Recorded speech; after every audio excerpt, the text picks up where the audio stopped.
Nah, teman-teman yang dirahmati Allah SWT,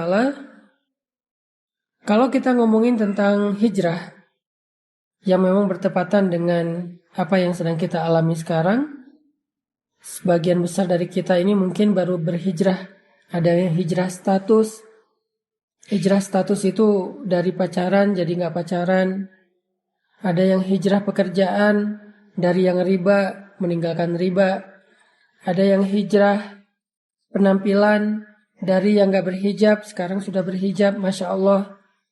Ada yang hijrah perilaku, dari yang tadinya marah-marah, emosi, sekarang lebih kalem. Ada yang hijrah dari dosa, yang tadinya punya banyak dosa, maksiat, sekarang mulai beribadah, mulai belajar taat kepada Allah. Dan banyak lagi varian-varian dari hijrah kita yang intinya dari yang buruk kepada yang baik. Nah, dalam proses hijrah ini, apapun varian dan bentuk hijrah kita, maka ada satu sunnatullah yang berlaku kepada semua orang yang berhijrah. Mau itu nabi, para sahabat, orang-orang solih sebelum kita, semua mereka akan menjalani sebuah proses dari sunnatullah dalam berhijrah.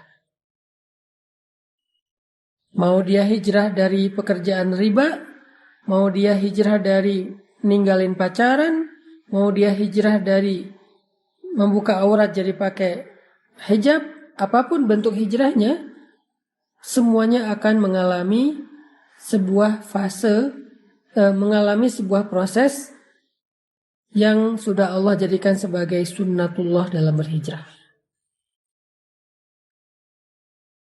Tinggal nanti kita memperhatikan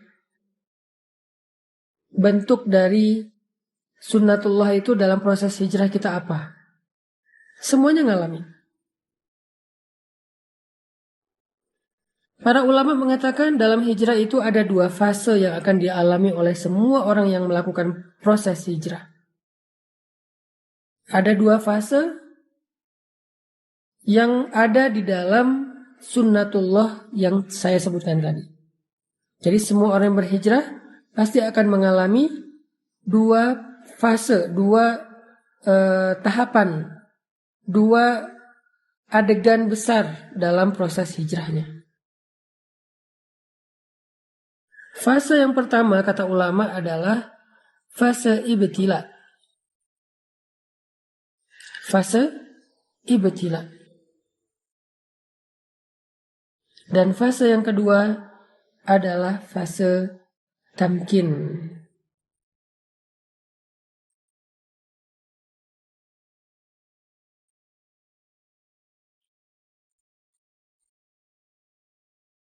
Fase yang pertama adalah fase ibtila.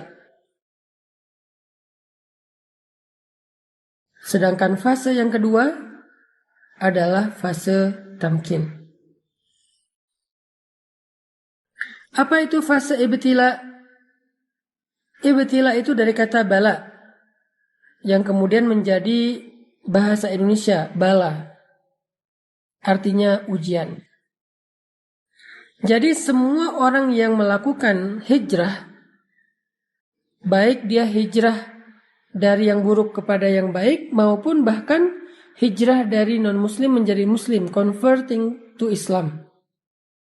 Semua yang menjalankan proses pergantian ini, shifting ini, converting ini kepada yang lebih baik, berhijrah di jalan Allah, maka dia akan mengalami fase yang pertama semuanya, yaitu fase ibtila, fase ujian. Semuanya. Maka nanti teman-teman bisa ngecek di dalam Al-Quran, yaitu surat Al-Ankabut, ayat pertama, kedua, dan ketiga. Surat Al-Ankabut, coba kita buka Al-Quran. Surat Al-Ankabut. Surat Al-Ankabut itu surat 29. Ayat pertama, kedua, dan ketiga.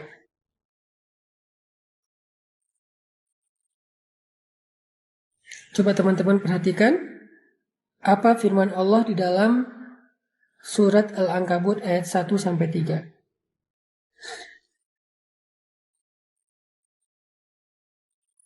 A'udzu billahi minasy syaithanir rajim.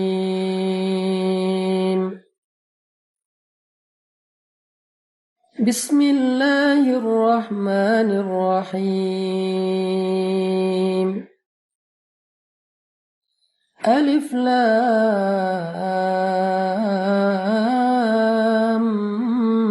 Mim.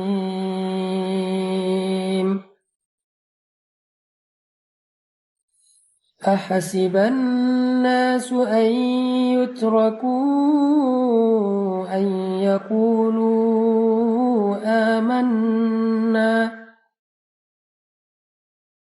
أن يقولوا آمنا وهم لا يفتنون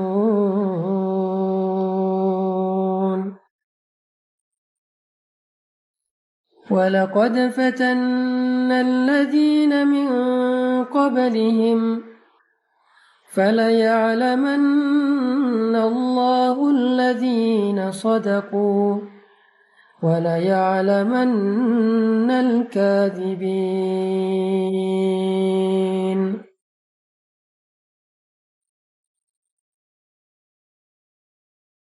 Alif Lam Mim.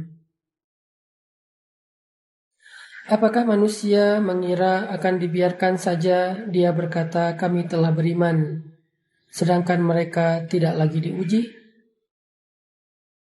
Padahal sungguh kami telah menguji orang-orang sebelum mereka.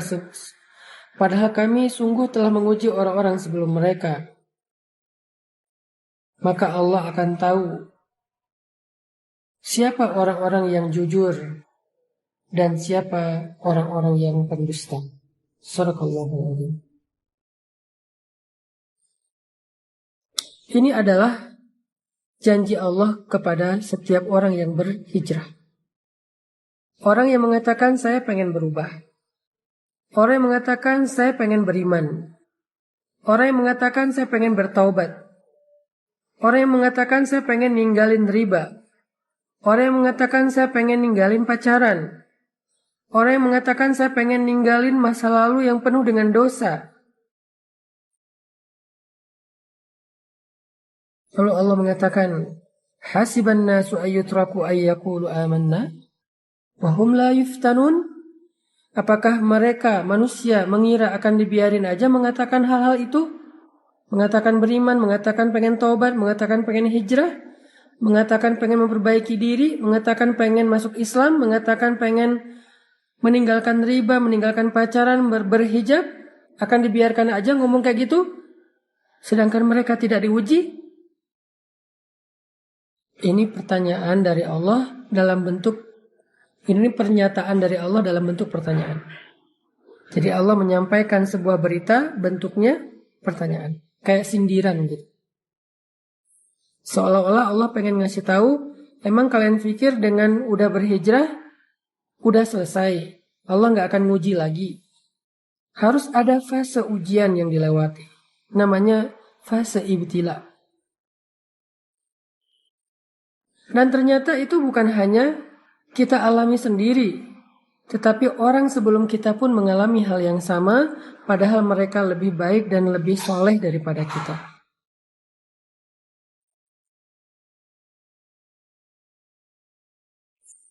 وَلَقَدْ فَتَنَّ الَّذِينَ مِنْ قَبْلِهِمْ فَلَيَعْلَمَنَّ اللَّهُ الَّذِينَ صَدَقُوا وَلَيَعْلَمَنَّ الْكَاذِبِينَ. Dan sungguh kami sudah pernah menguji orang-orang sebelum mereka, sehingga Allah tahu siapa di antara mereka yang benar, yang jujur, dan siapa di antara mereka yang dusta.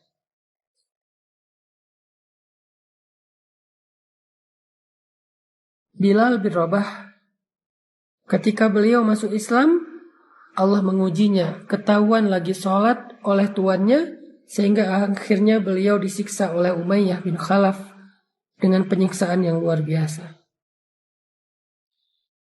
Asiyah istri Fir'aun ketahuan sudah beriman kepada agamanya Musa, langsung disalib di pohon korma oleh suaminya sendiri sampai wafat.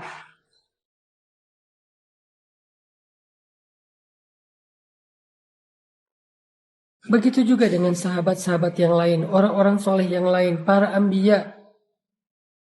Ketika mereka berjalan di jalan Allah, apakah itu dakwah, apakah itu masuk Islam, apakah itu berhijrah, ketika mereka melangkah di jalan Allah, maka fase pertama yang akan mereka lalui adalah fase ibtila. Semuanya sama. Semuanya mengalami fase itu, fase ibtila.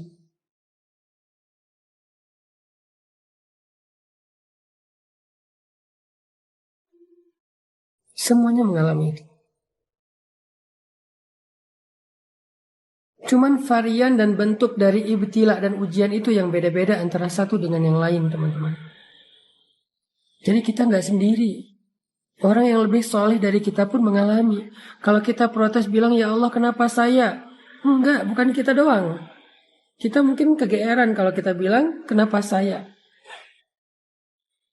Atau mungkin kita salah kias, salah membandingkan. Ngelihat ada orang yang berhijrah tapi kayaknya dia mulus-mulus aja proses hijrahnya. Jangan-jangan kita nggak tahu. Jangan-jangan kita nggak terlalu dekat dengan dia. Jangan-jangan kita salah sangka tentang dia.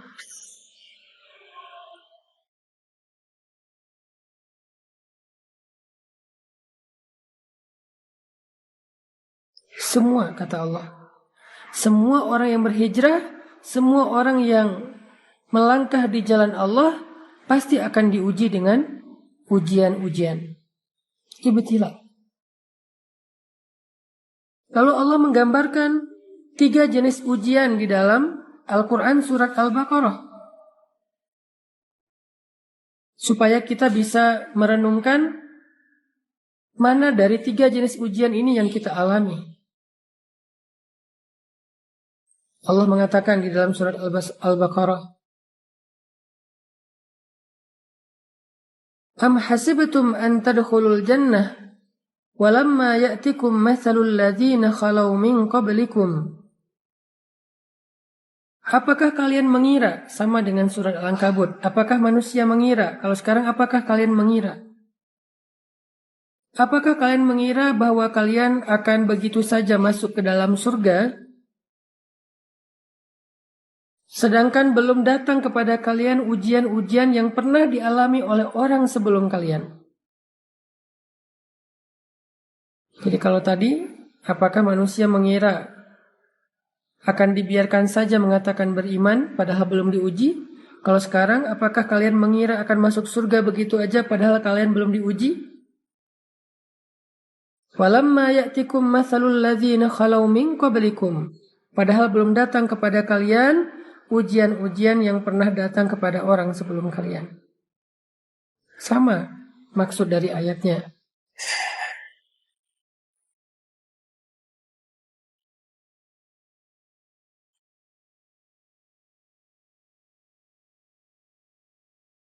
Lalu setelah itu Allah menjelaskan 3 bentuk dari ujian. 3 bentuk ujian.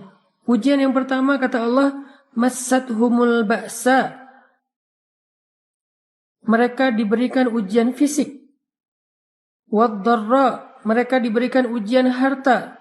Wazulzilu. Mereka diuji dengan ujian perasaan. 3 jenis ujian kata Allah. Ba'sa, dharra, zulzilu.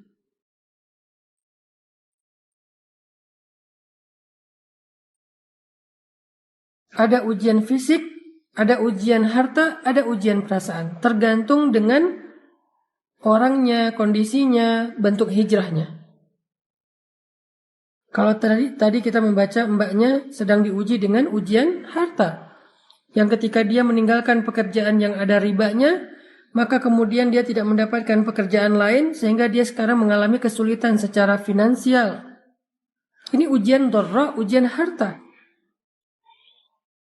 Massathumul ba'sa wad-dharra wazulzilu. Mereka ditimpa dengan ujian fisik, ujian harta dan ujian perasaan. Dan Allah menggambarkan istilah ujian perasaan itu dengan kata-kata zulzilu, diguncang. Rasanya itu kayak tergoncang. Ini adalah fase yang Allah janjikan kepada semua orang yang berhijrah. Gak ada yang enggak. Semua ngalami. Ada yang mengalaminya ujian fisik, lelah, sakit. Kalau sahabat dulu disiksa. Ada yang mengalami ujian harta, ditipu orang, kelaparan, bangkrut, gak punya kerjaan, gak punya penghasilan, habis hartanya. Ada yang diuji dengan ujian perasaan. Disakiti, ditinggalkan, dikhianati, dihina, dicela, dicemooh, digibahin, difitnah, dan seterusnya. Semuanya mengalami salah satu dari 3 ujian ini atau ketiga-tiganya.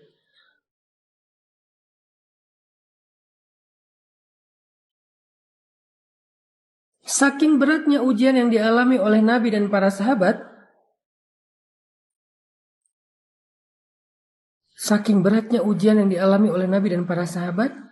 sampai mereka mengatakan, mata nasrullah, hatta yaqula ar-rasul walladzina amanu ma'ahu, mata nasrullah, kapan datangnya pertolongan Allah. Saking beratnya ujian mereka, kapan datangnya pertolongan Allah? Kapan kita keluar dari ujian ini? Kapan semua ini selesai? Kapan semua ini berakhir? Mata nasrullah. Nabi loh yang nanya. Sahabat yang nanya, saking beratnya ujian mereka. Allah menjawab, ala inna nasrullahi qarib. Bukankah pertolongan Allah sudah dekat? Bukankah pertolongan Allah sudah dekat? Apa maksud Allah di dalam ayat ini? Maksudnya semakin berat ujian yang kita alamin, maka semakin dekat kita kepada pertolongan Allah, yaitu fase kedua dalam hijrah. Fase kedua dalam hijrah, yaitu fase tamkin namanya. Kalau fase pertama, fase ibtila. Fase kedua, fase tamkin. Fase ditolong oleh Allah SWT. Fase ketika Allah membukakan jalan keluar. Wa may yattaqillaha yaj'al lahu makhraja. Siapa yang sabar, yang taat, yang istiqomah, bertakwa kepada Allah, Allah kasih jalan keluar. Tapi sebelum Allah kasih jalan keluar, ada fase yang harus dia lalui, yaitu fase sabar, fase ujian. Itulah takwa. Karena takwa bukan sekedar ibadah, tetapi kesabaran dalam menghadapi ujian. Itulah fase yang akan kita lalui, atau yang sedang kita lalui buat sebagian yang baru berhijrah. Itu semuanya ngalamin. Jadi ketika kita mengalami fase ibtila, fase ujian kayak gini, la tahzan, jangan berkecil hati. La tayas, jangan putus asa. La taklak, jangan ragu kepada pertolongan Allah. Kenapa? Itu bukan tanda-tanda bahwa kita salah memilih jalan.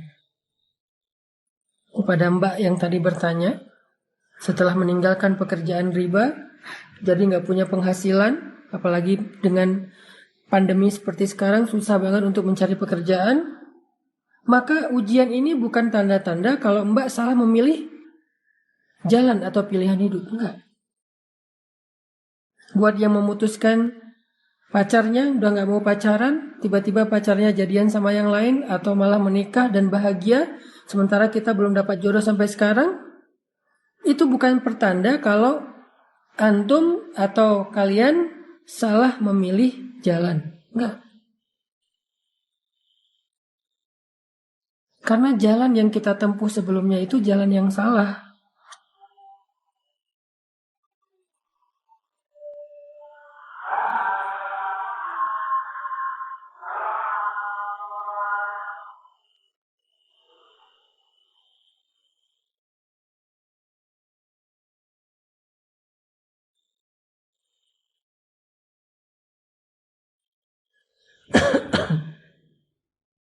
Nunggu bakso tahu lewat dulu. Sampai di mana tadi? Itu bukan tanda-tanda kalau kita salah memilih jalan, bukan. Karena jalan yang kita pilih dulu, yang kita lalui dulu itu adalah jalan yang salah. Jadi ketika kita meninggalkan jalan yang salah itu, walaupun kita belum menemukan jalan yang lebih baik, maka setidaknya kita sudah meninggalkan jalan yang salah, yang buruk, yang merugikan kita. Dan itu sebuah kemajuan, itu sebuah kebaikan. Jangan sampai kita menyesal meninggalkan pekerjaan yang ada ribanya dengan mengatakan, sekarang saya nggak punya penghasilan, saya nggak punya pemasukan, saya nggak punya pekerjaan. Sedih juga sih udah ninggalin kerjaan yang dulu. Kalau dulu masih ada penghasilan, walaupun haram. Enggak. Keadaan kita sekarang tanpa penghasilan, itu lebih baik daripada dulu ketika kita mendapatkan harta-harta yang haram. Sekarang tuh lebih baik. Walaupun mungkin sedikit merepotkan keluarga, ada ujian tadi dihina orang, diomongin orang,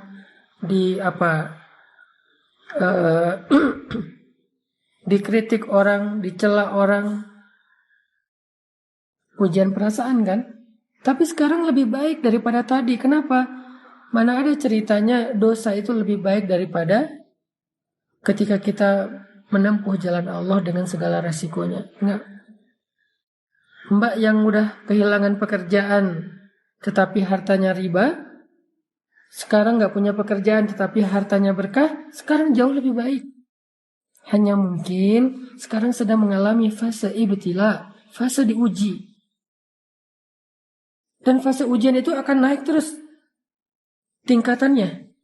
Akan naik terus tensinya. Makin lama makin berat, makin panas, makin luar biasa, makin beban. Akan naik terus seperti malam yang semakin lama semakin gelap. Semakin lama semakin dingin, semakin lama semakin sunyi, semakin lama semakin ngantuk. Kayak gitu memang fasenya, kayak orang panas naik terus kayak orang demam naik terus panasnya. Tapi ketika udah berada di puncak, udah berat banget nggak ketahan lagi, sampai kita bertanya kapan selesainya semua ini, kapan berakhir dan segala macam, Allah menjawab teriakan kita. Allah menjawab pertanyaan kita. Kata Allah, ala inna nasrallahi qarib. Sungguh pertolongan Allah udah dekat, wahai hambaku. Jangan berputus asa. Jangan menyerah dulu. Pertolongan Allah udah dekat. Sabar dikit aja lagi. Karena kalau kamu menyerah sekarang, maka sia-sia semua kesabaranmu selama ini. Karena udah hampir sampai. Kalau balik arah lagi, jauh lagi tuh. Udah tempuh aja perjalanan ini. Sabar dikit gak punya penghasilan sekarang. Sabar dikit kalau kita jadi single, jomblo sendiri, gak ada siapa-siapa. Di usia yang segini belum dapat jodoh. Dikit lagi. La taqlaq, jangan ragu sama janji Allah. Innahu la yukhliful mi'ad. Allah gak pernah ingkar janji. Masih ingat kisah ibu Musa yang menghanyutkan bayinya ke sungai Nil? Apakah Allah ingkar janji? Masih ingat kisah perang Badar, para sahabat yang ditolong oleh para malaikat? Apakah Allah ingkar janji? Masih ingat cerita Musa hijrah ke Madian kemarin? Apakah Allah ingkar janji? Masih ingat cerita-cerita yang kita bahas di live berikutnya, kisah-kisah yang ada di dalam Al-Quran sebagai bukti apakah Allah ingkar janji? Kalla, sama sekali enggak. Jadi jangan ragu, jangan sampai kita suuzon sama Allah, jangan sampai kita ngerasa bahwa kita salah pilih jalan, lalu kita menyesal sudah memilih jalan Allah ini, jalan hijrah. La taqlaq, jangan meragukan Allah. La tahzan, jangan berkecil hati. La tay'as, jangan berputus asa. Ala inna nasrallahi qarib. Pertolongan Allah sebentar lagi akan datang. Udah on the way. Pertolongan Allah udah on the way. Bentar lagi sampai. Jangan sampai kita cancel ordernya. Padahal kurirnya udah hampir sampai tuh di depan rumah kita. Dikit lagi. Kenapa Allah tunggu lama banget? Kenapa Allah kasih saya waktu sampai kayak gini? Fala ya'lamannallahu alladhina shadaqu wa la ya'lamannal kadhibin. Allah pengen lihat siapa dari kita yang layak mendapatkan betapa istimewanya pertolongan Allah. Siapa dari kita yang layak mendapatkan rahmat Allah? Siapa dari kita yang layak mendapatkan perhatian Allah? Yang layak mendapatkan cinta Allah? Dan itu nggak mudah.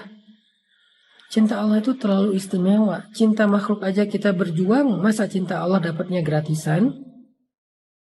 Kalau gitu Allah hitung-hitungan dong sama kita. Bukan.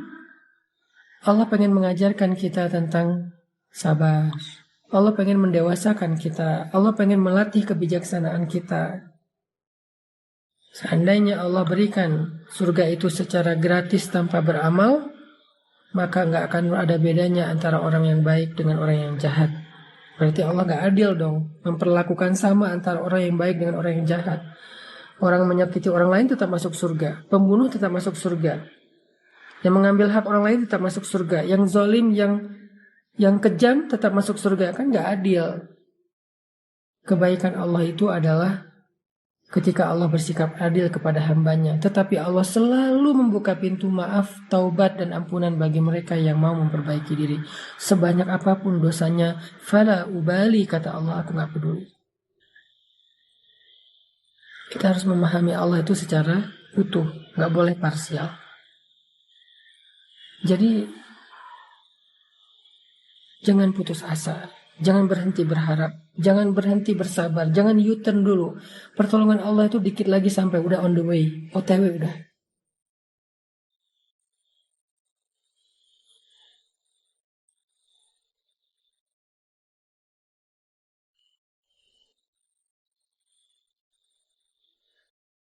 Allah juga berfirman, وَلَنَبْلُوَنَّكُمْ بِشَيْءٍ مِّنَ الْخَوْفِ وَالْجُوعِ وَنَقْصٍ مِّنَ الْأَمْوَالِ وَالْأَنفُسِ وَالثَّمَرَاتِ. Kami pasti akan menguji kalian, pasti. وَلَنَبْلُوَنَّكُمْ, pakai tasydid, penegasan. Pasti kami akan menguji kalian. Fase ujian, fase ibtila, fase sabar ini memang fase yang harus kita lalui semuanya. Gak ada pengecualian, termasuk para nabi yang lebih soleh daripada kita, termasuk Rasulullah yang lebih dicintai Allah daripada kita, kekasih Allah sekalipun melewati fase ini. Terus siapa kita untuk melangkahi dan men-skip fase ini? Gak. Semua kita ngalamin.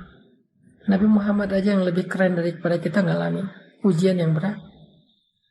Apalagi kita yang keimanannya belum tentu benar, yang kata-kata hijrahnya belum tentu jujur, yang bilang pengen memperbaiki diri belum tentu sungguh-sungguh. Maka Allah pasti akan menguji semua kita. Semua kita. وَلَنَبْلُوَنَّكُمْ, pasti kami akan menguji kalian, bisyai'in, dengan sedikit rasa, bisyai'in minal khawfi, rasa takut, ujian perasaan, wal-ju', rasa lapar, ujian harta, wa naqsim minal amwal, kekurangan harta, ujian harta juga, wal anfus, kehilangan orang-orang yang dicintai, ditinggalkan orang-orang yang dicintai, sakit hati, ujian perasaan, wathamarat, kebunnya nggak berbuah, nggak jadi panen, segala macam, ujian harta, ujian perasaan, ujian harta, ujian fisik. Lalu di akhir ayat itu apa kata Allah? Wabasyiris sabirin, sampaikan berita gembira kepada orang yang sabar. Apa berita gembiranya? Ala inna nasrallahi qarib, bukankah pertolongan Allah itu sudah dekat?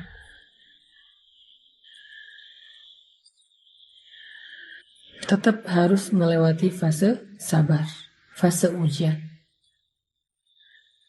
Ini buat yang bertanya, banyak sih yang nanya tentang masalah ini. Ustadz, saya sudah hijrah, ada yang bilang Ustadz saya udah ninggalin, gak mau pacaran lagi. Tapi gimana ya sekarang? Saya takut dia jadian sama yang lain, saya takut kehilangan dia. Aslinya saya gak bisa ngelupain dia. Saya punya perasaan sama dia, cuman saya juga gak mau berbuat dosa dan segala macam. Wabasyiris sabirin, sampaikan berita gembira kepada orang yang sabar. Sampaikan berita gembira kepada orang yang sabar. Ustadz, saya udah hijrah, udah memakai hijab, tetapi sejak saya berhijab kok hidup saya banyak masalah. Kok ujian datang silih berganti nggak selesai-selesai. Perasaan dulu sebelum saya berhijrah, sebelum saya memperbaiki diri, hidup saya asik-asik aja nggak ada masalah. Kenapa sekarang bertubi-tubi? Apa Allah nggak suka dengan pilihan saya untuk berhijrah? Jangan suudzon. La tusi'udzon. Apalagi kepada Allah. Itu artinya kita sedang mengalami fase yang pernah dialami oleh orang-orang sebelum kita. Itu artinya kita sedang berjalan di atas jalan yang pernah yang pernah dilalui oleh Rasulullah dan para sahabat. Itulah fase ibtila. Berapa lama Ustadz? Allahu a'lam. Masing-masing orang, masing-masing kasus berbeda. Ada yang sehari, ada yang seminggu, ada yang sebulan, ada yang setahun, ada yang lebih dari setahun, ada yang sampai 10 tahun. Allah lebih tahu. Tetapi Allah nggak hanya ngasih kita ujian biasanya.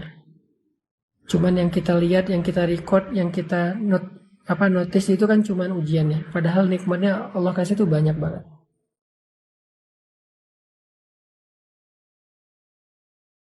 Masalahnya kita selalu melihat nikmat itu hanya angka-angka. Kita lihat nikmat itu hanya harta. Padahal kadang-kadang ada yang lebih berharga daripada harta. Coba antum renungkan.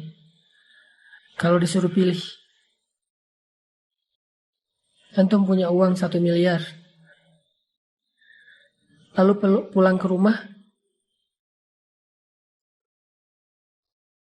Nggak mendapatkan senyum dari istri. Nggak mendapatkan senyum dari anak. Karena mereka semuanya nggak Allah berikan keberkahan. Bukan anak yang solih. Sibuk sendiri. Anaknya jarang di rumah juga. Sibuk dengan teman-temannya, dengan pacarnya. Istri sibuk dengan sosialita, sosial media. Rumah tangga. Cekcok dengan anak itu jarang ngobrol. Bahkan anak suka membantah. Apakah menurut teman-teman uang yang bermiliar-miliar itu menjadi sesuatu yang nikmat? Atau dengan seseorang laki-laki yang pulang ke rumah dengan membawa harta yang pas-pasan. Rezeki pendapatan yang cukup, nggak berlebih. Tetapi baru dia juga sampai di rumah, anaknya langsung lari keluar manggil ayah, ayah dengan suara lantangnya, dengan senyumannya yang penuh dengan rasa bahagia. Istrinya menyambutnya dengan senyuman yang penuh kehangatan, kangen sama suaminya. Disediakan makanan, mereka semuanya nunggu ayahnya pulang untuk makan bareng. Mana yang mau antum pilih? Kalau harus memilih antara uang yang banyak tetapi kehilangan kebahagiaan keluarga, atau uang yang cukup dan keluarganya bahagia. Jadi nggak selalu nikmat itu berbentuk harta ataupun angka-angka. Bahkan ketika kita dipilih oleh Allah untuk mendapatkan hidayah, lalu kita berhijrah, bukankah itu nikmat yang sangat besar? Dipilih oleh Allah untuk belajar Al-Quran, karena Al-Quran ini adalah kalimat yang istimewa. Hanya orang-orang istimewa yang akan melantunkannya. Bukankah itu nikmat yang sangat besar? Selain ujian yang sedang Allah berikan kepada kita, coba renungkan lebih dalam lagi. Agar kita tidak mengatakan, kayaknya hidup saya nggak ada baiknya setelah saya hijrah. Coba renungkan lagi. Memangnya benar nggak ada kebaikan sama sekali setelah kita hijrah? Kayaknya nggak deh.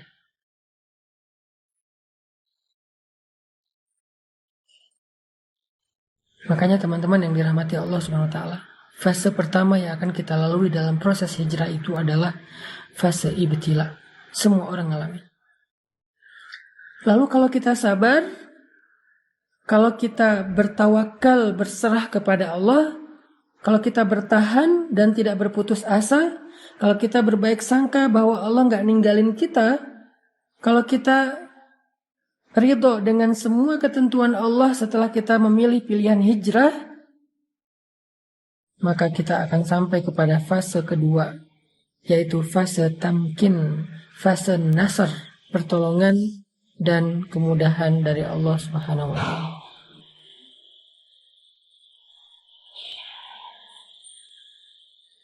Allah akan berikan pertolongan yang tidak disangka-sangka. Itulah fase yang kedua, yaitu fase tamkin. Di fase ini Allah berfirman, yaj'al lahu makhraja. Allah kasih dia jalan keluar. Wa yarzuqhu min haitsu la yahtasib. Allah kasih dia rezeki dari jalan yang tidak terduga-duga. Wa yaj'al lahu min amrihi yusra. Allah jadikan segala urusannya itu menjadi mudah. Wa yu'zim lahu ajra. Allah lipat gandakan pahala-pahalanya.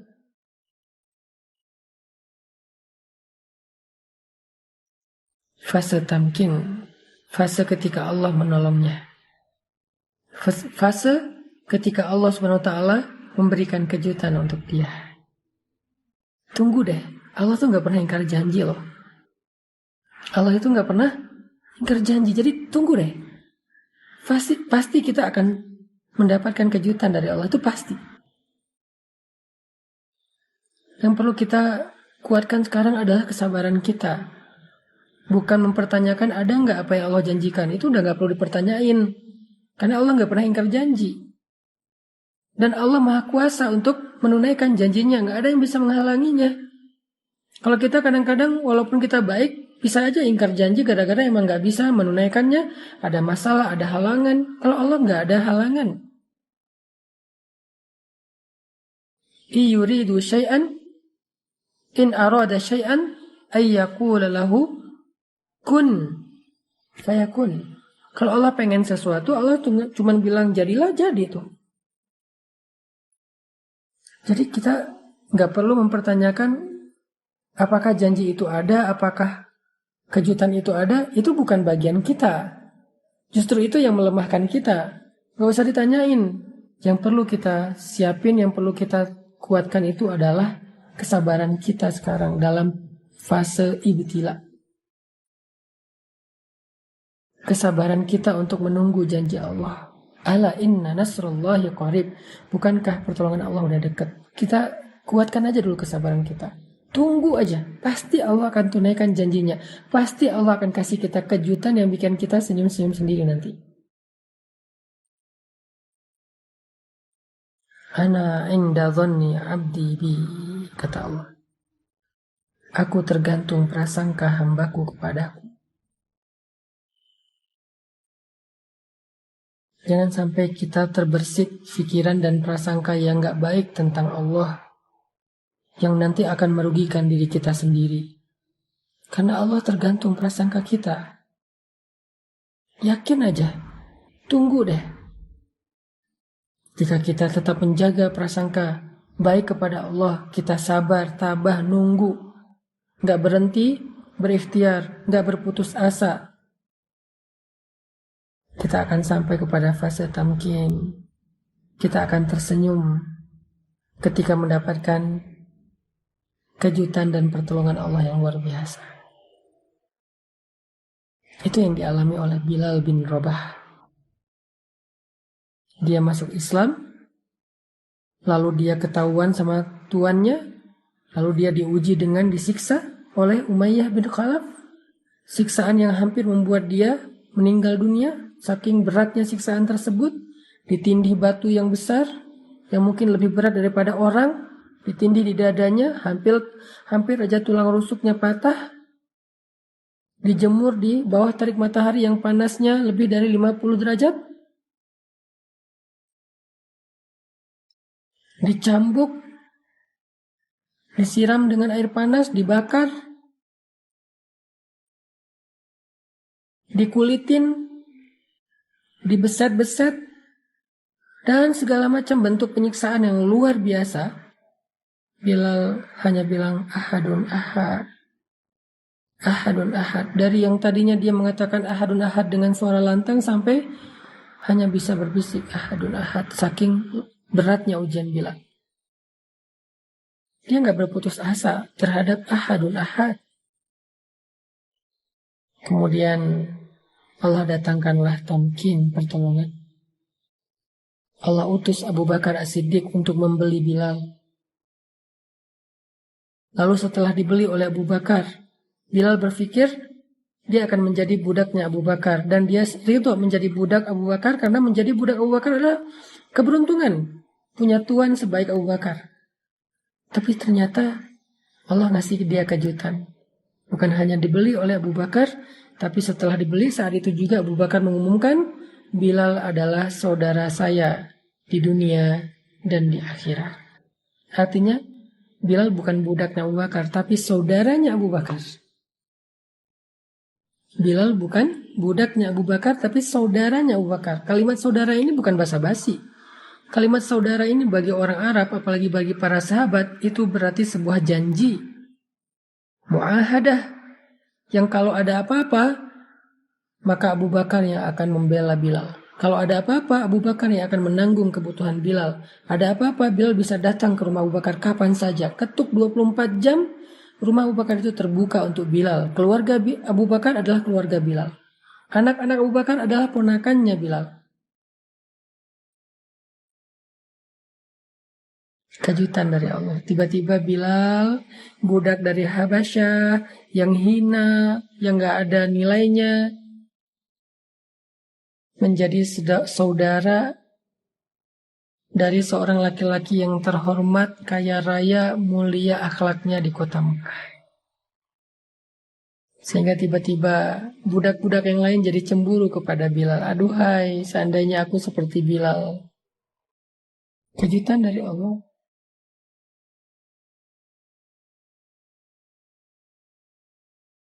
Semua budak-budak cemburu sama Bilal. Terutama temannya Bilal yang bernama Wahsy. Dia pengen jadi kayak Bilal. Dia pengen mendapatkan keistimewaan yang didapatkan oleh Bilal. Diangkat menjadi saudara pemuka Quraisy, dan itu belum pernah terjadi dalam sejarah perbudakan di kota Mekah. Belum pernah terjadi.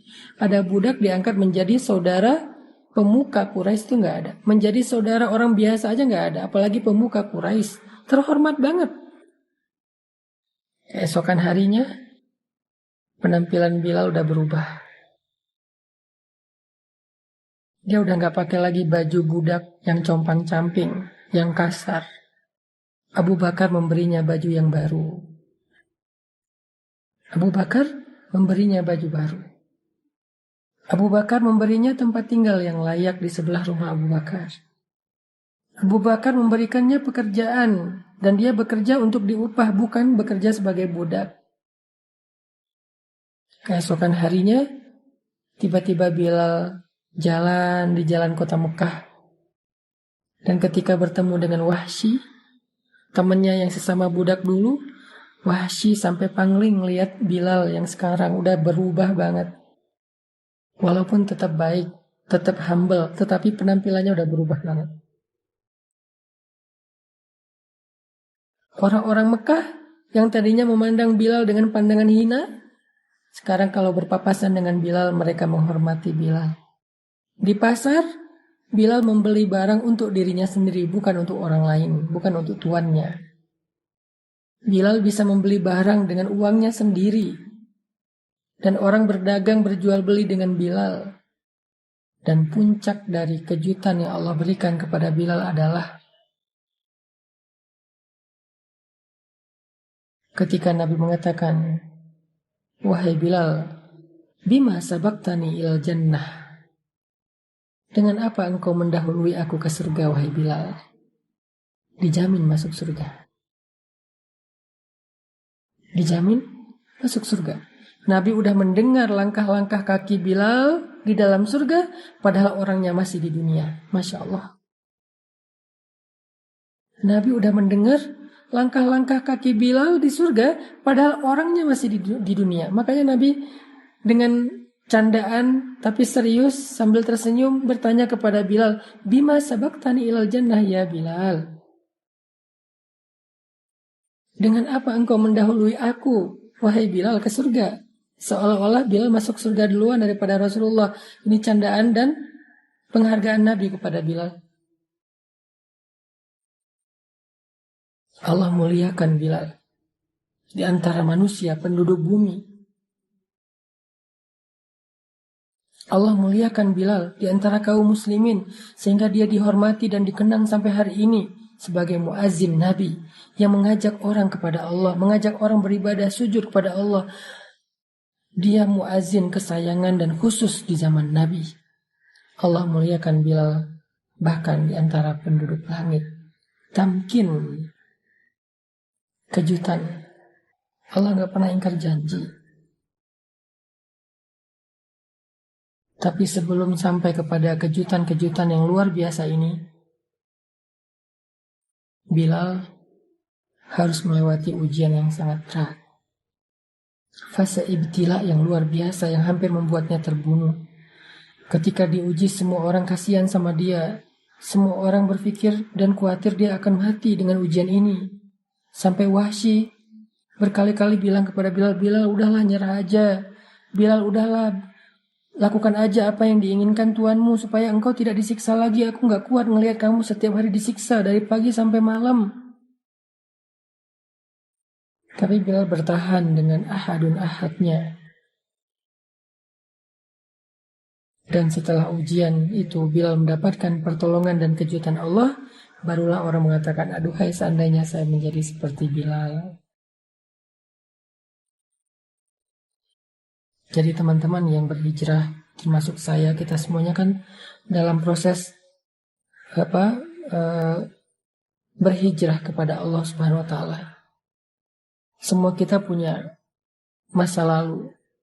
Semua kita punya keburukan, aib yang kadang Allah sengaja menutupi aib itu dari manusia karena Allah pengen menjaga kita, memuliakan kita. Tapi pastinya semua kita punya aib. Nah, kita semua karena punya aib berhijrah sekarang.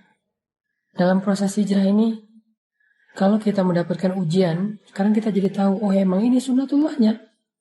Emang kayak gini jalannya. Kalau saya berharap dengan berhijrah langsung dapat kebaikan, saya tuh terlalu kegeeran. Emang saya lebih keren daripada Rasulullah dan Bilal apa? Emang kayak gini. Fasenya tuh emang kayak gini. Skenarionya emang kayak gini. Tapi jangan berkecil hati. Ini tuh cuman fase awal. Masih ada fase kedua. Masih ada episode kedua. Dan episode kedua itulah yang kita tunggu-tunggu. Episode kedua itulah yang kita harapin.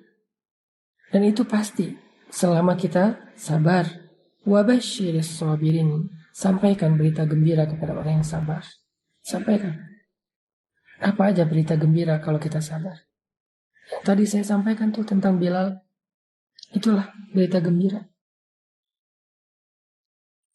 Maka teman-teman yang dirahmati Allah SWT, Mbak yang tadi bertanya, kalau sekarang sedang mengalami ujian setelah meninggalkan pekerjaan yang ada ribanya, kalau sekarang sedang mengalami ujian kesendirian setelah memutuskan gak mau pacaran lagi. Kalau sekarang sedang mengalami ujian ketidaknyamanan setelah berhijab. Kalau sekarang sedang mengalami ujian setelah belajar agama. Setelah tahu agama jadi mungkin terbatas beberapa gerak-geriknya, aktivitasnya jadi terbatas, jadi agak sedikit harus beradaptasi lagi. La tayas, jangan putus asa. La tahzan, jangan berkecil hati. Innallaha ma'ana, Allah membersamai kita. Itu adalah pesan Nabi dalam peristiwa hijrah.